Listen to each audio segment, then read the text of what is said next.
Oke, selamat sore teman-teman. Kita saat ini sedang ada di konten ngobrol, yaitu ngobrol natural. Ngobrol natural. Ya, saat ini kita sedang bersama dengan Ismail dan Pak Ongki, gitu ya. Oke.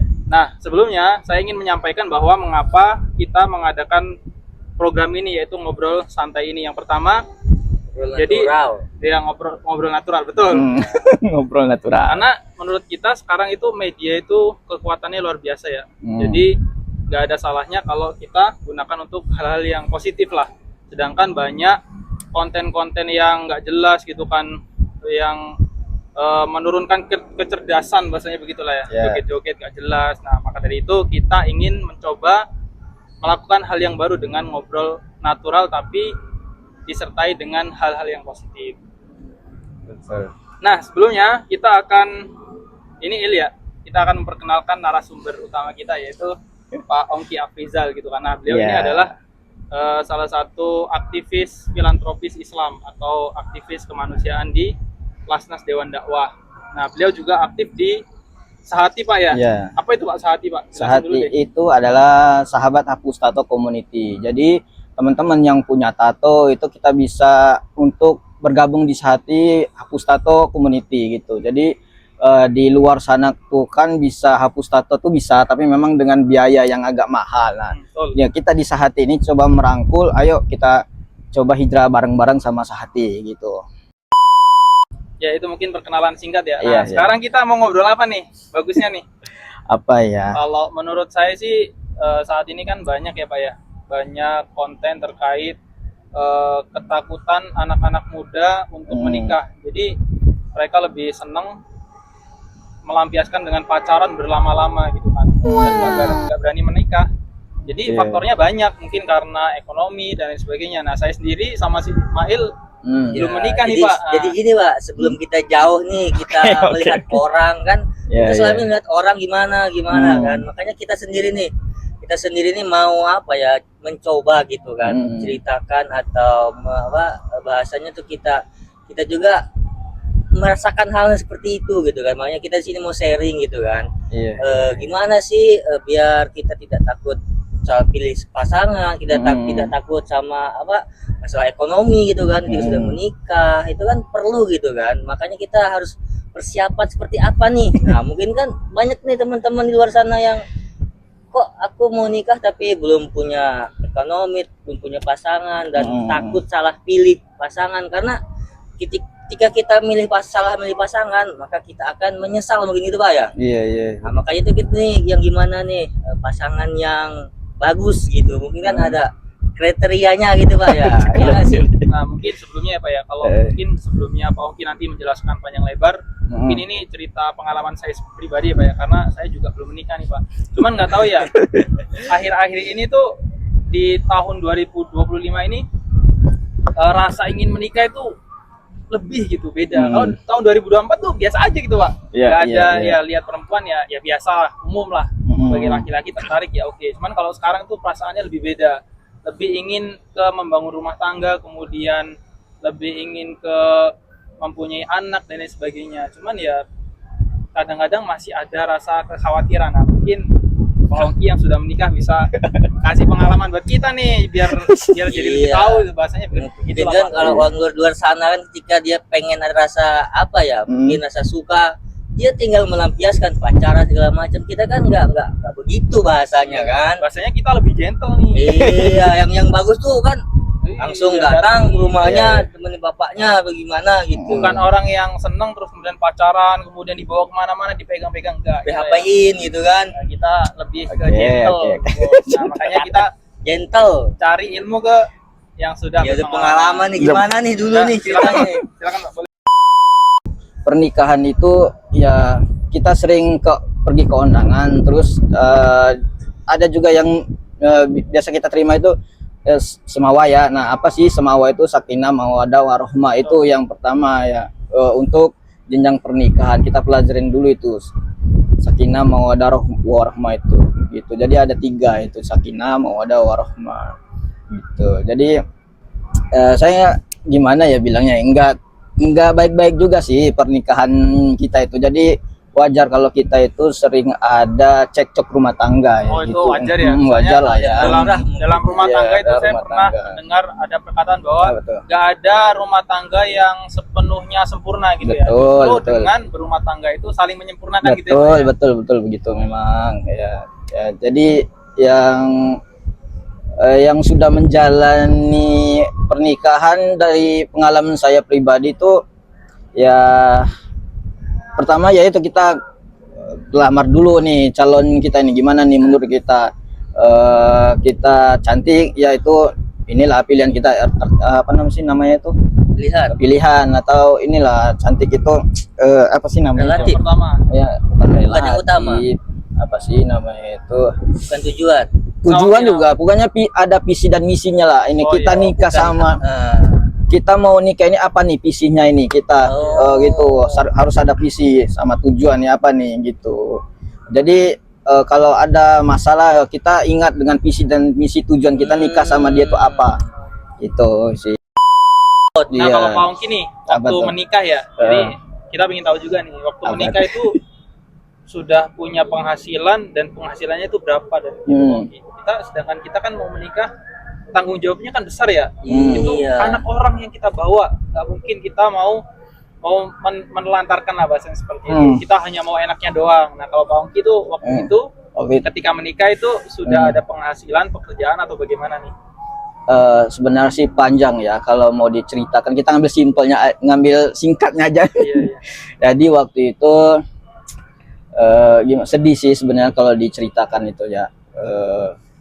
Dan saya pingin nangis ya. Aduh. Jangan.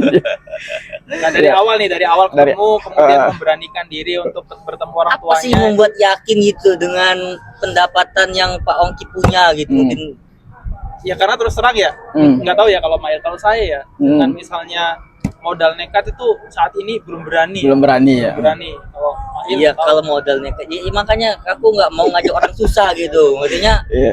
susah kok ngajak gitu, ngajak-ngajak Nggak, gitu susah kan. ngajak-ngajak gitu Iya, ya. makanya gimana Makanya Pak Ongki gitu biar yakin nih. Makanya gimana nih?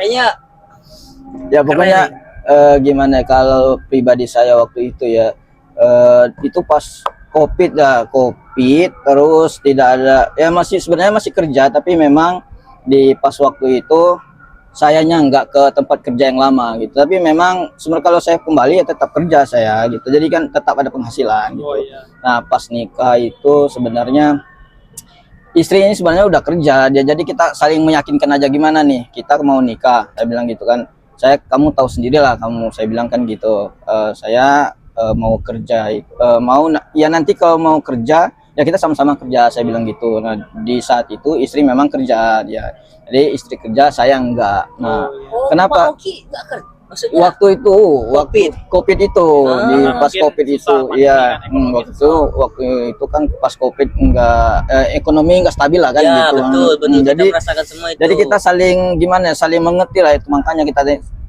ada kata orang itu kita saling mengerti dan saling memahami lah apa yang intinya. meyakinkan tuh istri bisa ayo kita nikah, tapi Pak Ongki Ya, belum kerja bahasanya Pak. ya sebenarnya sih lagi bukan nggak kerja Oh, di kerja. tempat yang lain. Kalau saya balik ke tempat yang lain, yang tempat saya kerja itu, lama. saya kerja tetap gitu. Tapi kan dalam itu ada problem ya. Di situ ada problem punya di tempat kerja itu. Jadi ya udahlah, nanti kalau memang dapat kerja yang lain, insya Allah lah ini berkah lah. Saya bilang gitu. Ya udah, istri juga kerja dan saya belum kerja waktu itu ya. Nah kenapa kita ambil hikmahnya aja. Jadi waktu itu saya nggak kerja itu mertua sakit waktu itu kan, mertua sakit. Jadi ya udahlah, mungkin Allah ngasih petunjuk, berarti kamu gak usah kerja dulu lah gitu ya, urus mertua dulu waktu itu ya, waktu pas COVID itu. Jadi mertua cewek ya, jadi mertua cewek itu ada penyakit gula. Nah, pas itu diabetes, jadi diamputasi. Nah pas diamputasi itu kaki jempol kanannya itu putus, jadi diamputasi. Nah selama itu saya tuh yang merawat. Jadi bukan riak ya, kita sharing kan ya, ini kita sharing aja, kita sharing. Jadi ya udah, jadi selama itu saya nggak kerja, saya ngurusin mertua aja. Saya bilang ke istri, ya udah kamu kerja, saya ngurusin ibu kamu nih. Saya bilang, ibu saya kan jauh nih di Bengkulu ya, sebenarnya sih udah nggak ada juga, jadi ya saya anggap ini orang tua saya satu-satunya gitu. Jadi saya rawat nih orang tua saya satu ini sampai sembuh tuh mertua. Alhamdulillah sekarang kan udah berangkat haji gitu sama istri gitu. Jadi ya udah saya bilang, Bu, saya ngomong Bu sama Ibu, saya memang nggak kerja nih Bu. Saya bilang saya udah niatkan ini sama Ibu. Saya kalau Ibu nanti udah sembuh, saya mohon izin. Saya bilang saya mau cari kerja. Saya bilang gitu kan. Gak enak dong. Saya bilang si Hani, nama istri saya sebenarnya Hani Panipati. Kalau kalau orang tua manggilnya tuh Hani. Kalau saya kan manggilnya Eka, ada Eka Hanipati namanya gitu. Saya bilang ke ibu mertua, saya bilang, Bu, saya nggak kerja nih. Saya bilang nanti kalau memang ibu udah sembuh, saya mohon minta doakan. Saya bilang saya mau kerja. Saya bilang gitu, nggak enak kalau Hani aja yang kerja. Saya bilang gitu. Ya udah terserah Ongki. Karena gitu alhamdulillah nih ada petunjuk dari situ. Ketemulah sama Mas Sudan waktu itu. Mas Sudan katanya, Mas Ongki gimana program hapus tato? Ya udah akhirnya saya tuh kerja di sini gitu. Dan istri waktu itu jadi vaksinator di Kemayoran gitu ya, gajinya kan lumayan lah. Jadi alhamdulillah COVID udah selesai, saya udah kerja, istri nggak kerja itu kan, jadi dibalik tuh dibalik gantian, jadi saya yang kerja dan istri yang kerja. Dan alhamdulillah ekonomi naik alhamdulillah stabil sampai sekarang gitu. Walaupun belum wah lah ya, yang penting udah alhamdulillah kita mencukupi ya gitu ya, itu sih yang saya ambil dari cerita Pak Ongki nih ya. Yang pertama, kita harus meyakinkan ke calon istri kita dan calon mertua kita bahwa kita itu bukan orang pemalas. Maksudnya seperti itu Bang. Kita bukan orang pemalas, kita yakin kita mau berusaha, kita bukan orang yang gengsi gitu kan. Selama kita mau berusaha ya insya Allah nanti rezeki akan ikut lah ya. Kemudian yang kedua, yang jelas tadi kan yang saya simak dari Pak Ongki kan ya namanya rumah tangga kan benar ya. Tadi ada fase di mana kita saling melengkapi lah ya. Tadi Pak Ongki belum kerja, istri yang kerja gitu kan. Setelah itu Pak Ongki berkomitmen dan semua badai di COVID itu terlewati lah pasti. Nah, jadi seperti itu ya teman-teman ya. Kesimpulan obrolan kita hari ini apa nih? Yang jelas kalau kita ingin menikah ya kita harus niatkan karena Allah gitu ya. Niat baik untuk membangun rumah tangga, beribadah. Masalah nanti rezeki dan lain sebagainya insya Allah akan Allah cukupi dengan catatan. Dengan catatan kadang-kadang kan ada orang yang ya nanti insya Allah yang cukupi deh, cuman malas nggak mau kerja gitu kan. Nah intinya kita harus tetap berusaha dan berniat baik. Dan sekali lagi jangan takut menikah kemudian lebih senang berlama-lama pacaran gitu kan. Ente gitu. Jangan saling tunjuk lah. Jadi belum menikah, jadi jangan saling tunjuk lah gitu. Jadi tunjukkan aja. Oke. Kita makanya ini semoga nih dengan dari sini gitu kan cerita gitu. Jadi kali ini berarti kan bagaimana laki-laki terus tanggung jawab gitu. Dan saling ngertiin gitu nih. Orang tua sakit. Mungkin karena kita tadi lagi nggak kerja dan jadi kita kan ngurus orang tua gitu kan. Kemudian istri yang bekerja gitu kan. Setelah COVID kemudian kita udah dapat istri yang gantian nih di rumah ngurusin, kita yang bekerja, itu kan asik tuh. Jadi saling ngertiin gitu ya.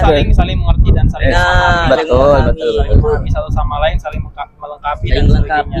Nah itu ya mungkin obrolan natural kita nih. Jadi nggak ada obrolan natural tuh maksudnya kita nggak ada teks, nggak ada briefing, ya natural aja. Kadang-kadang yang natural itu justru lebih asik, lebih personal lah. Lebih mengenal. Jadi kan saksikan obrolan kita selanjutnya hanya di channel Previews. Tepuk tangan dong. Oke.